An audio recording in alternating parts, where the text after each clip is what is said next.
Okey, baik.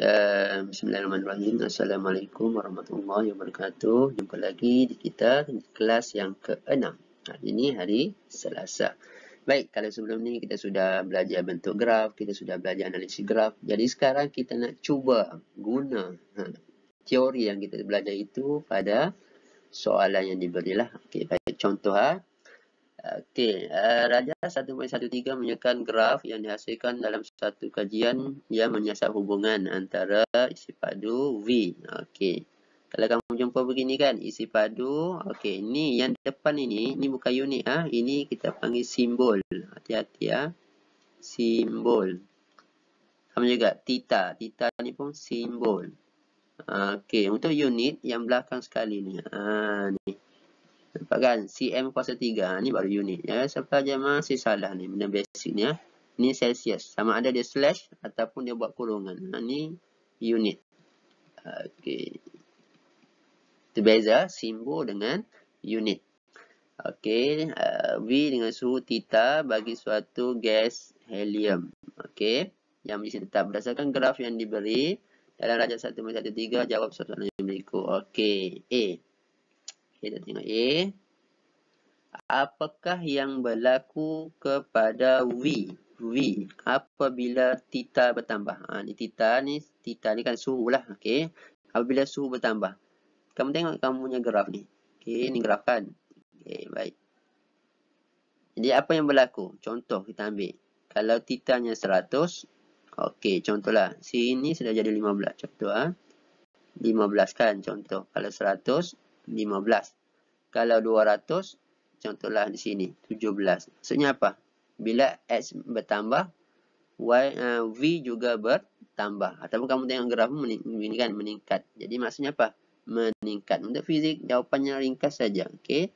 Okey, jawapan. Contoh Okey. A. V meningkat. Cukup. Tak perlu panjang-panjang, tulis panjang-panjang. Fizik ni paling ringkas. Okey. Baik, B. Dia kata, tentukan nilai theta apabila isi padunya sama dengan sifar. Tunjukkan. Kata kunci di sini tunjuk. Tunjuk maksudnya kamu kena lukis pada graf. Okey, lukis pada graf. Bukan tunjuk dengan jari kamu, tak ada markah tu. Okey. Biasa kena lukislah sesuatu, sama ada interpolasi ataupun biasanya ekstrapolasi lah, kamu kena tambah garisan sendiri. Biasanya begitu lukis pada graf. Okey, ataupun interpolasi pun boleh. Kamu tanda pada graf tu yang betul L tu. Pun boleh. Saya tunjuk bagaimana. Tunjukkan pada graf itu bagaimana anda menentukan nilai theta. Dengan buat otak ni masih kebat lah. Okey, baik. Dia kata di sini isi padu sifar. Ini isi padu sifar. Inilah kan kosong sifar kan. Tapi graf kamu 10. Macam mana jadi kosong? Inilah maksudnya. Kamu kena ambil pembaris. Okey, letak di garisan asal. Kamu mesti garis. Contoh cikgu ambil di sini. Okey, contoh kamu kena garis betul-betul lah guna pembaris ni. Contoh cikgu garis. Ke tak ngam ni. Saya ingat kah? Okey, sekali lagi Okey, cikgu ambil pembaris. Mungkin di sini kan. Okey, ambil pembaris garis. Bolehlah. Okey. Ambil pembaris garis Okey, bila kamu garis ini pun sudah dapat satu markah. Inilah maksudnya tunjukkan. Ni tunjuk di tak payah label lah. Maksudnya kamu buat tu, dia sudah tahu itu markah kamu. Inilah maksudnya tunjukkan ni. Tunjukkan. Okey. Jadi tugas kamu ialah bila isi padu kosong. Kosong maksudnya di sini kan. Ni Y kosong. V-nya kosong. Berapa? Tentukan nilai theta. Ni kan theta pasti X ni. Jadi theta-nya berapa di sini? Bacalah. Theta di sini adalah sebab sebelah kiri negatif 250. Jadi jawapannya ialah okey, warna hijau. Theta sama dengan 200 negatif jangan lupa, cikgu lupa. Negatif 250. Okey, Celsius. Jangan lupa unitnya. Okey. Jadi 2 markah lah. Satu tunjuk, satu jawapan akhir. Dan ingat untuk graf, kamu mesti pandai lah. Ini basic untuk kamu baca nilai setiap kotak kecil ni berapa. Memang kena pandai baca. Senang sajalah. Kamu ambil dia punya nilai 10 kotak itu bahagi dengan 10 lah. Maka kamu akan dapat lah nilai satu-satu kotak kecil itu berapa. Okay, sebabkan di sini tengah-tengah, cikgu anggap sajalah dia 250. Nanti graf yang dibagi besar dan skala tu cantik lah untuk kamu baca. Okey, baik. Seterusnya. C. Tentukan nilai V apabila titanya 300 darjah Celsius. 300? Ini tita kan 300. Nak baca di mana ni? Grafnya tadi. Pun sama. Kena sambung lagi graf kamu. Nampak graf kamu sampai sini saja kan 200 kan? Ambil pembaris garis. Contoh. Okey, ini ekstrapolasi ya. Garis satu kali saja ni cikgu nak buat contoh. Garisnya sekali sahaja. Okey. Okey, contoh. Bolehlah. Okey. Dia kata 300. Baru ini kamu kena buat beginilah. Okey, 300 interpolasi kan. Okey, contoh sampai sini. Kamu kena pergi jangan pergi ke sebelah kanan, tiada apa-apa. Paksi X kamu, paksi Y kamu kan sebelah kiri. Jadi pergi ke sebelah kiri lah. Okey, contoh. Dapat sini. Okey, bacalah nilai. Contoh di sini katakan 250 di tengah, 25 di tengah kan. Contohlah 23. Okey, 23 cm padu. Contoh, saya sudah baca sini kan 23.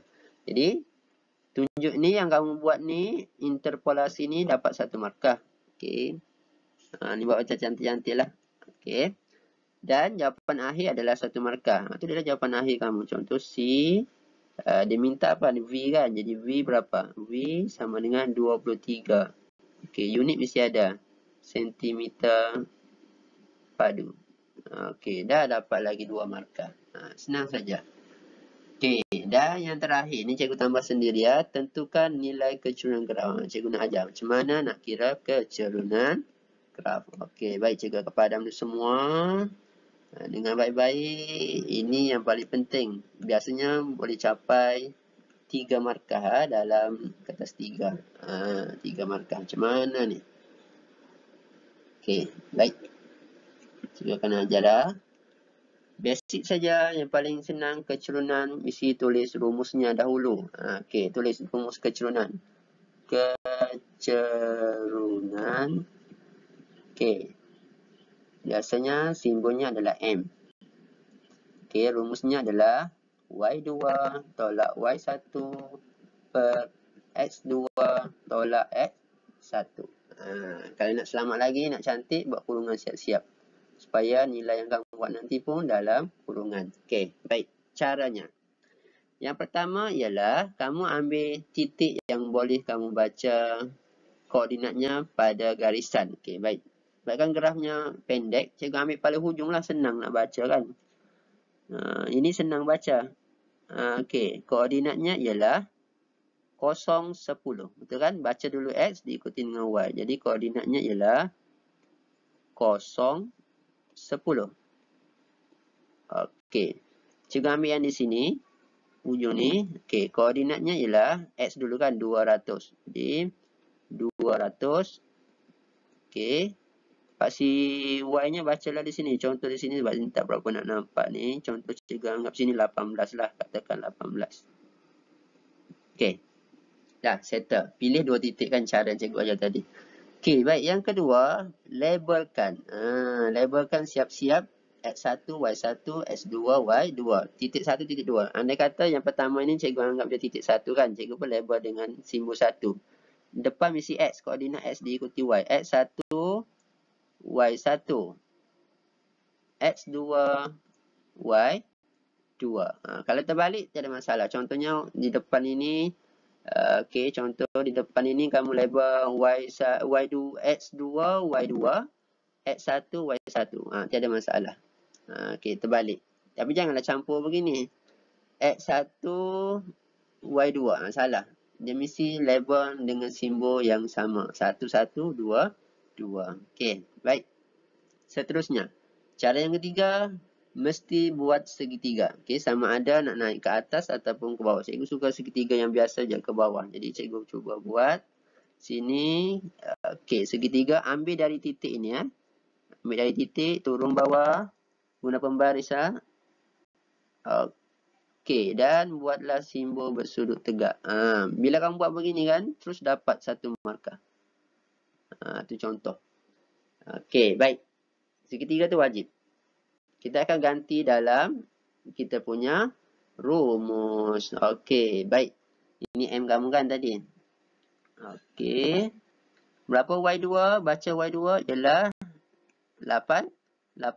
Y2 kamu akan ganti adalah 18. Okey, jadi Y2 adalah 18. Okey. Y1 10 ini ya, 10. Okey, jadi Y1 10. Buat kurungan. Okey, S2 cari mana S2-nya? S2 cari mana S2? S2 kamu mana? Okey, ini kan S2 iaitu 200. S1 ialah 0. Jadi kita akan ganti di sini. S2 ialah 200. Okey, jadi 200. Okey, tolak. Rumusnya memang tolak. 200 tolak 0.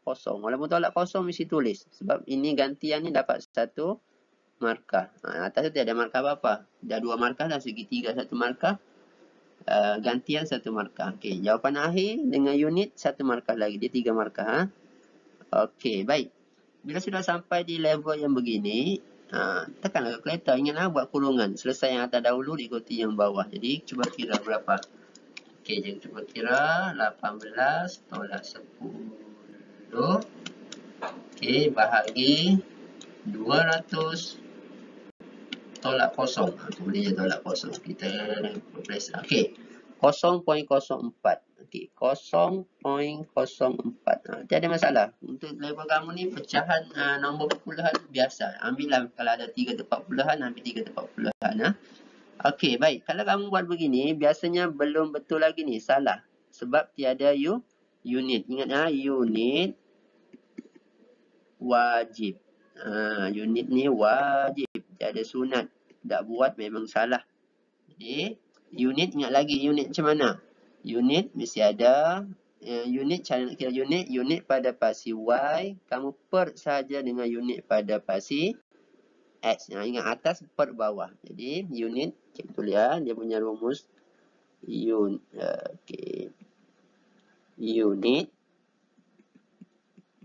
Unit pasi Y per unit pasi X. Okey, jadi unit pasi Y kita adalah sentimeter padu kan. Jadi sentimeter padu bahagi per. Okey, ambil unit pada pasi S ialah Celsius. Ye, siap sudah. Jadi dapat lagi 1 markah. Jadi markah penuhnya dapat 3 markah untuk kecerunan. Ini rumus ni wajib hafal. Yang lagi salah. Okey, baik. Jadi untuk hari ini cikgu bagi satu latihan. Cuba buat sendiri. Gunalah tengok video cikgu ni. Cubalah buat sebaik mungkin. Tak faham boleh tanya cikgu. Sekian, terima kasih.